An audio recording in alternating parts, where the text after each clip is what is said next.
Welcome, student. I am your history teacher. Today we will continue chapter 1, part 2 of this video. Your chapter name is What, Where, How, and When. So let's start. Names of the land.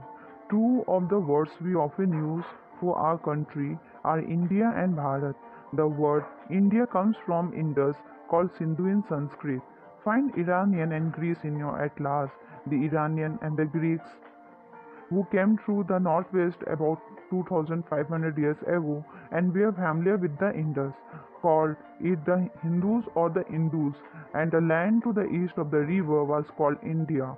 The name Bharat was used for a group of people who lived in the northwest and who are mentioned in Rig Veda.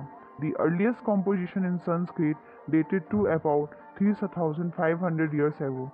Later, it was used for the country. देशों के नाम। अपने देश के लिए हम प्राय India तथा भारत जैसे नामों का प्रयोग करते हैं।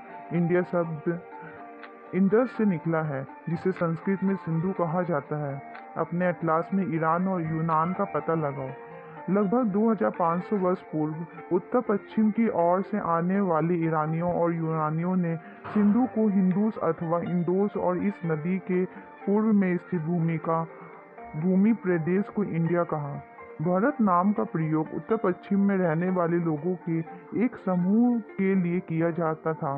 इस समूह का उल्लेख संस्कृत की आरंभिक लगभग 3500 वर्ष पुरानी कृति ऋग्वेद में मिलती है। बाद में इसका प्रयोग देश के लिए होने लगा।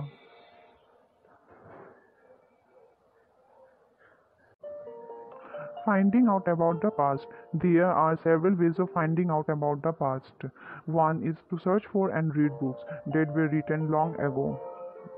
These are called manuscripts because they were written by hand. This comes from Latin word manu meaning hand. अतीत के बारे में कैसे जानें? अतीत की जानकारी हम कई तरह से प्राप्त कर सकते हैं। इनमें से एक तरीका अतीत में लिखी गई पुस्तकों को ढूंढना और पढ़ना है। ये पुस्तकें हाथ से लिखी होने के कारण पांडुलिपि कही जाती है। अंग्रेजों में पांडुलिपि के लिए प्रयुक्त होने वाला मैन्यूस्क्रिप्ट शब्द लैटिन शब्द मैन्यू, जिसका अर्थ हाथ से निकला है।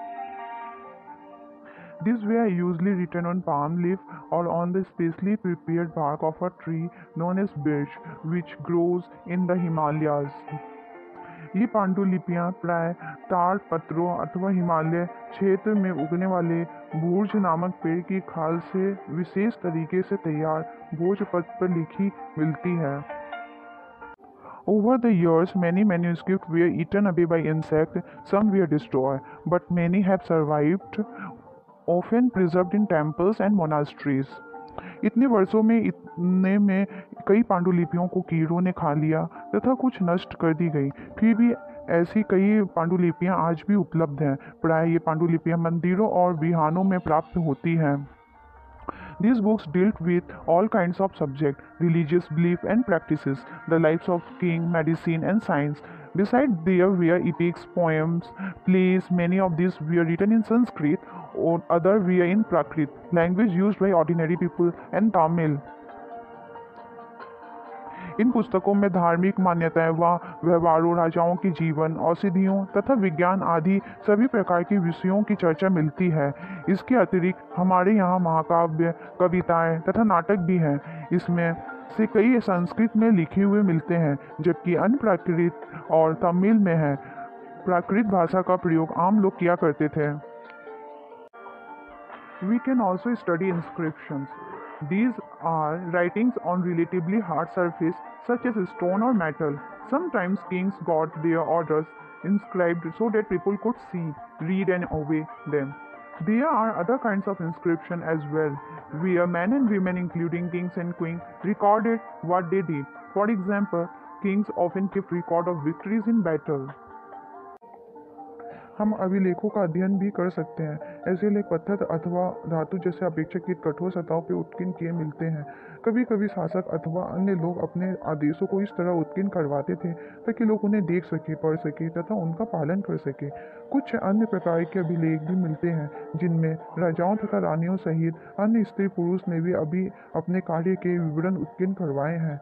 उदाहरण के लिए प्राय शासक लड़ाइयों में अर्जित विजयों का लेखा जोखा रखा करते थे। Can you think of the advantages of writing on a hard surface and what could have been the difficulties? There were many other things that were made and used in the past. Those who study these objects are called archaeologists. They study the remains of the buildings made of stone and bricks, paintings and sculpture. They also explore and excavate dig under the surface of the earth to find tools, weapons, pots, pans, ornaments, and coins. Some of these objects may be made of stone, others of bone, baked clay, or metal. Objects that are made of hard, imperishable substance usually survive for a long time. क्या तुम बता सकते हो कि कठोर सतह पर लेख लिखवाने में क्या लाभ थे? ऐसे करवाने में क्या क्या कठिनाइयाँ आती थी? इसके अतिरिक्त अन्य कई वस्तुएं अतीत में बनी और प्रयोग में लाई जाती थी।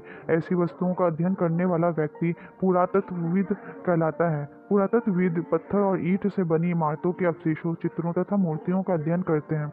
वे औजारों, हथियारों, बर्तनों, आभूषणों तथा सिक्कों की प्राप्ति के लिए छानबीन तथा खुदाई भी करते हैं। इनमें से कुछ वस्तुएं पत्थर, पक्की मिट्टी तथा कुछ धातु की बनी हो सकती है।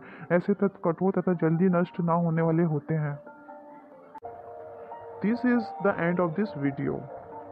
We will continue this chapter in next video.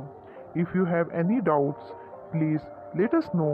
We will try to clear your doubts in another video.